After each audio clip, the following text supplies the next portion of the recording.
महाराष्ट्र नवनिर्माण सेना ठाणे शहरातर्फे महिला बचत गट पुरस्कार व सन्मान सोहळा कार्यक्रमाचे आयोजन छत्रपती शिवाजी महाराज मैदान तलावपाळी ठाणे येथे रविवारी करण्यात आले होते। यावेळी शर्मिला ठाकरे यांनी माध्यमांशी संवाद साधला। सध्या महाराष्ट्रात सुरू असलेल्या गोळीबारांच्या घटनांवर बोलताना त्या म्हणाल्या की 2 दिवसांपूर्वी गोळीबाराची घटना घडली त्यावेळी मनसे प्रमुख राज ठाकरे यांची एक क्लिप व्हायरल झाली होती।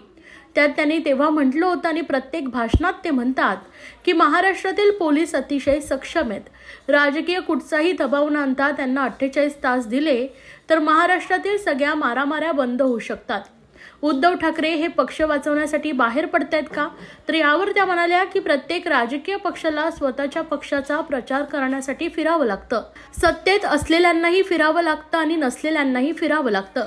राजकीय पक्षांना जनसंपर्क हा ठेवावा लागतो, त्यामुळे इथे पक्ष वाचवण्याचा प्रश्न नाही तर प्रत्येकाला पक्ष वाढवण्यासाठी फिरावं लागतं असं मत त्यांनी व्यक्त केलं।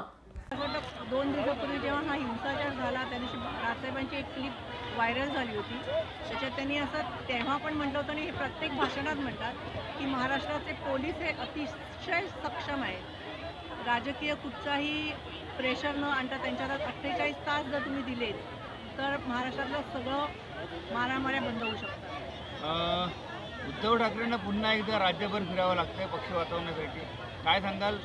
कशा प्रकारचं पक्ष वाचवण्यासाठी असं म्हणू नका, प्रत्येक राजकीय पक्षाला फिरायलाच लागतं। ते काही फक्त उद्धव ठाकरे फिरत नाही, जे सत्तेत असतात त्यांनाही फिरायला लागतं, जे सत्तेत नसतात त्यांनाही फिरायला लागतं। तुम्हाला लोकांशी संपर्क हा ठेवायलाच लागतो, ते काही पक्ष वाचवायचा प्रश्न नाही आहे। प्रत्येकाला पक्ष आपला